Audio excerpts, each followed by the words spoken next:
Hello guys, welcome again to the channel. I am Joydeep and back with a new learning video. आज का topic है internal to external liquidity. अगर हम market में trend के साथ काम करें तो विन होने का चांसेस ऑटोमेटिकली बढ़ जाता है, और ये तभी पॉसिबल है जब हम इंटरनल एंड एक्सटर्नल लिक्विडिटी का कनेक्शन समझ पाए, and also higher time frame पे लिक्विडिटी कैसे आइडेंटिफाई करें और लोअर टाइम फ्रेम पे सही रिस्क रिवार्ड के साथ कैसे एंट्री ले। इस वीडियो में सब कुछ ब्रेक डाउन करेंगे एकदम सिंपल एंड इजी लैंग्वेज में। सो एंड तक जरूर देखना, वीडियो बहुत ही इंटरेस्टिंग होगा। तो चलिए स्टार्ट करते हैं। सो IRL एंड ERL के बीच का कनेक्शन समझने से पहले हमें फेयर वैल्यू गैप के ऊपर थोड़ा बहुत नॉलेज होना चाहिए। Basically fair value gap is a 3 candle pattern, जहाँ पे सेकंड कैंडल जो है वो एक स्ट्रॉन्ग या फिर एक एक्सपेंशन कैंडल होना चाहिए। चाहे बुलिश मार्केट हो या बेरिश मार्केट, सेकंड कैंडल एक स्ट्रॉन्ग एक्सपेंशन कैंडल होना जरूरी है। इसी के साथ यहाँ पे फर्स्ट एंड थर्ड कैंडल के बीच जो एरिया आपको दिख रहा है उसी को हम फेयर वैल्यू गैप बोलते हैं। बुलिश मार्केट के केस में यहाँ पे बायर्स का डोमिनेंस पता चलता है एंड बियरिश मार्केट के केस में सेलर्स का डोमिनेंस पता चलता है, जहां से हम बाद में रिवर्सल एक्सपेक्ट कर सकते हैं। बेसिकली प्राइस मूव कैसे करता है इसको समझने के लिए ही हमें इंटरनल एंड एक्सटर्नल लिक्विडिटी के बीच का कनेक्शन को समझना जरूरी है। सो बुलिश मार्केट के केस में जो फेयर वैल्यू गैप क्रिएट होता है उसको हम इंटरनल लिक्विडिटी यानी कि IRL कंसीडर करते हैं। ऑन द ऑपोजिट साइड जो स्विंग हाई यहाँ पे क्रिएट हुआ है इसको हम एक्सटर्नल लिक्विडिटी यानी कि ERL कंसीडर करते हैं। On the other side for the bearish market जो down side fair value gap यहाँ पे क्रिएट हुआ है उसको हम IRL यानी कि internal liquidity, and on the other side जो स्विंग लो यहाँ पे क्रिएट हुआ है उसको हम ERL यानी कि एक्सटर्नल लिक्विडिटी कंसीडर करते हैं। बेसिकली अगर आपको ट्रेंड के साथ ट्रेड करना है तो याद रखना है कि प्राइस हमेशा IRL से ERL तक मूव करता है। चाहे ये बुलिश मार्केट हो या बेयरिश मार्केट, प्राइस हमेशा इंटरनल लिक्विडिटी से एक्सटर्नल लिक्विडिटी की तरफ मूव करेगा। On the other side price कभी कभी ERL से IRL तक भी मूव करता है, लेकिन इस केस में आप ट्रेंड के अगेंस्ट में ट्रेड करते हो, जो कि आने वाले कोई एक वीडियो में हम डिटेल में डिस्कशन करेंगे। लेकिन आज का वीडियो का जो टॉपिक है वो है कि कैसे आप हायर टाइम फ्रेम पर IRL एंड ERL को आइडेंटिफाई करने के बाद लोअर टाइम फ्रेम कंफर्मेशन लेके प्रॉपर रिस्क रिवार्ड के साथ एंट्री कर सकते हो। इसी के साथ ये भी याद रखना है कि जो फेयर वैल्यू गैप क्रिएट हो रहा है वो आपका करंट ऑर्डर फ्लो के अंदर क्रिएट होना चाहिए। अगर हम बुलिश ऑर्डर फ्लो की बात करें तो जब भी प्राइस कोई प्रीवियस हाई को ब्रेक करके एक न्यू हाई क्रिएट करता है तब जाके एक बुलिश ऑर्डर फ्लो क्रिएट होता है। ऑन द अदर साइड जब प्राइस प्रीवियस कोई लो को ब्रेक करके न्यू स्विंग लो क्रिएट करता है तब जाके एक बेरिश ऑर्डर फ्लो क्रिएट होता है। तो जो भी फेयर वैल्यू गैप यहाँ पे आपको दिख रहा है वो ऑर्डर फ्लो लेग के अंदर ही बनना चाहिए। अगर कोई भी फेयर वैल्यू गैप आपका करंट ऑर्डर फ्लो लेग के बाहर है तो उसको आप as a internal liquidity consider नहीं कर सकते हो। सो हमारा फर्स्ट टास्क होता है कोई भी चार्ट के ऊपर पहले fair value gap and swing points identify करना। तो जैसे कि आपको दिख रहा है कि यहाँ पे डेली टाइम फ्रेम चार्ट के ऊपर price previously weekly time frame fair value gap से रिएक्ट हो रहा है।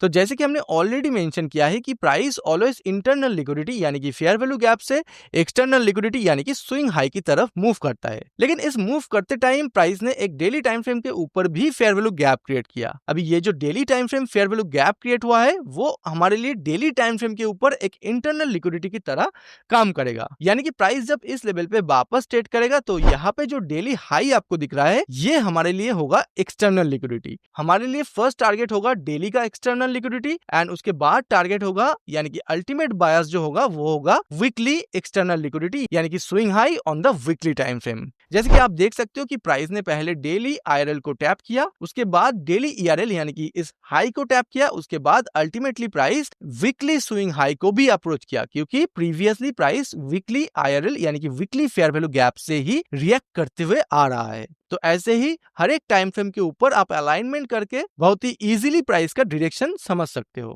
सिमिलरली इस चार्ट में भी आप देखिए कि प्राइस जब अपसाइड मूव कर रहा है तो प्राइस ने प्रीवियस हाई को ब्रेक किया यानी कि एक bullish order flow leg create किया, एंड इस लेग के अंदर जो फेयर वैल्यू गैप है प्राइस वापस उस फेयर वैल्यू गैप पे जब आया तब वहां से जाके प्राइस ने जो सेम टाइम फ्रेम का स्विंग हाई था यानी कि इंटरनल लिक्विडिटी से एक्सटर्नल लिक्विडिटी की तरफ मूव किया, एंड अल्टीमेटली जो इससे भी हायर टाइम फ्रेम का एक्सटर्नल लिक्विडिटी यानी कि स्विंग हाई अवेलेबल था प्राइस ने अल्टीमेटली उस लेवल को भी अप्रोच किया। तो ऐसे ही हम डायरेक्शन को कितना इजीली जज कर सकते हैं आप समझ सकते हो। अगर आप फेयर वैल्यू गैप को एक रूल बेस्ड फ्रेमवर्क के साथ सीखना चाहते हैं तो हमारे fair value gap mentorship program आपके लिए परफेक्ट है। यहाँ आपको मिलेगा powerful content, organize notes, exclusive indicator और एक active community with real time market support जो आपको रियल मार्केट में कॉन्फिडेंटली ट्रेड करने के लिए हेल्प करेगा। अभी इस चार्ट में देखिए प्राइस जब अपसाइड मूव कर रहा है daily time frame fair value gap को टैप करते हुए तो प्राइस ने यहाँ पे एक 4 आवर का फेयर वैल्यू गैप क्रिएट किया। लेकिन ऑलरेडी डेली टाइम फ्रेम के हिसाब से प्राइस ने अपना टारगेट कंप्लीट कर लिया क्योंकि डेली टाइम फ्रेम का जो आईआरएल था यानी कि जो फेयर वैल्यू गैप था वहां से प्राइस रिएक्ट करते हुए डेली टाइम फ्रेम का स्विंग हाई तक ऑलरेडी मूव कर चुका है। इसके बाद जो 4 आवर का फेयर वैल्यू गैप है यहाँ से अगर प्राइस को अपसाइड मूव करना है तो लोअर टाइम फ्रेम पे जाके हम कंफर्मेशन के साथ उसको ट्रेड कर सकते हैं। इस केस में ऑब्वियसली जो आईआरएल है वो फेयर वैल्यू गैप तो होगा ही, इसके साथ ये जो हाई क्रिएट हुआ है वो हमारे लिए एक्सटर्नल लिक्विडिटी की तरह काम करेगा on the 4 hour time frame. वही same 4 hour fair value gap के ऊपर अप्रोच करने के बाद प्राइस ने वहां से रिएक्ट करते हुए 15 मिनट टाइम फ्रेम के ऊपर एक फेयर वैल्यू गैप क्रिएट किया एंड इस लेवल पे थोड़ा बहुत कंसोलिडेशन करने के बाद प्राइस ने अपना डायरेक्शन क्लियर किया एंड एक new fair value gap on the 15 minute time frame फिर से क्रिएट किया। तो इसको हम फॉलो थ्रू भी बोलते हैं एंड यहाँ से हम क्लियरली एंट्री भी ले सकते हैं। याद रखना है कि यहाँ पे प्राइस ने 4 आवर टाइम फ्रेम के ऊपर ऑलरेडी अपना एक्सटर्नल लिक्विडिटी यानी कि स्विंग हाई को अप्रोच कर दिया है। तो ऐसे केस में एंट्री लेने के लिए इससे भी ज्यादा हायर टाइम फ्रेम के ऊपर एक एक्सटर्नल लिक्विडिटी यानी कि मेजर स्विंग हाई प्रेजेंट होना चाहिए। तो जाके बाद में आप देख सकते हो कि प्रॉपर रिस्क रिवॉर्ड के साथ प्राइस ने अपना टारगेट भी दे दिया है। यहाँ पे इस डेली चार्ट के ऊपर प्राइस ने अपना प्रीवियस हाई को ब्रेक करते हुए एक bullish order flow leg create किया है।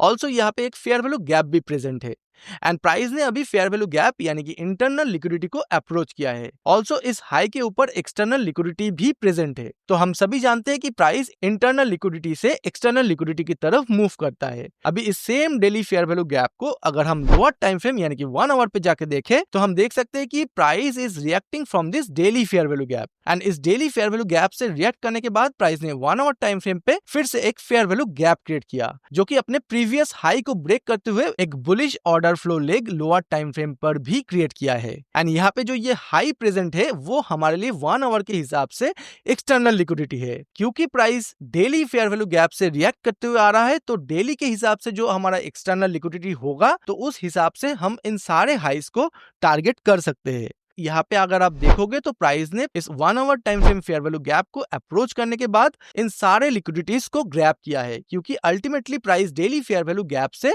रिएक्ट करते हुए आ रहा है। तो ऐसे केस में अगर हम प्रॉपर सारे रूल्स को फॉलो करते हैं तो एक सही रिस्क रिवार्ड के साथ हम अपना टारगेट ले सकते हैं।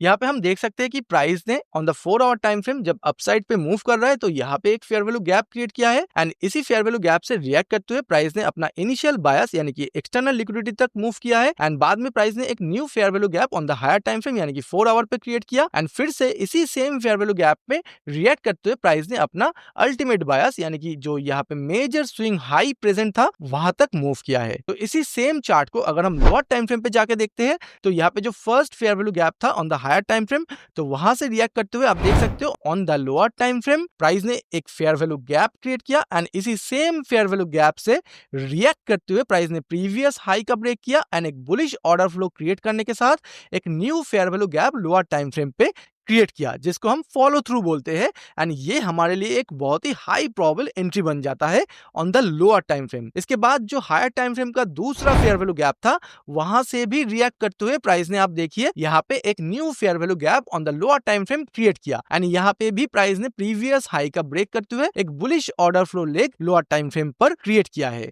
तो यहाँ पे आप देख सकते हो कि हमारे पास एंट्री लेने के लिए लोअर टाइम फ्रेम पे मल्टीपल अपॉर्चुनिटीज क्रिएट हुआ है। ऐसे हम बहुत ही इजीली प्रॉपर रूल्स को फॉलो करते हुए लोअर टाइम फ्रेम के ऊपर मल्टीपल टाइम्स एंट्री लेकर अपना टारगेट्स इजीली अचीव कर सकते हैं। जैसे कि मैंने कहा इसी के साथ अगर आप हमारे बाकी एडवांस कंसेप्ट को प्रॉपर और ऑर्गेनाइज तरीके से सीखना चाहते हो तो आपको fair value gap mentorship program join करना चाहिए। वहाँ आपको एक स्ट्रक्चर्ड रोड मैप मिलेगा जो आपको स्मार्ट ट्रेडर बनने में हेल्प करेगा। आई होप कि इस वीडियो के बाद आपको मार्केट डायरेक्शन के बारे में थोड़ा बहुत क्लैरिटी मिला होगा। अगर वीडियो पसंद आया हो तो लाइक और शेयर करके अपना सपोर्ट जरूर दिखाएं और ऐसे ही इंपॉर्टेंट और वैल्यूएबल लर्निंग वीडियोस के लिए चैनल को सब्सक्राइब करना बिल्कुल ना भूलें। सो आज के लिए बस इतना ही। मिलते हैं नेक्स्ट वीडियो में एक न्यू लर्निंग कंसेप्ट के साथ। Till then thank you and happy trading.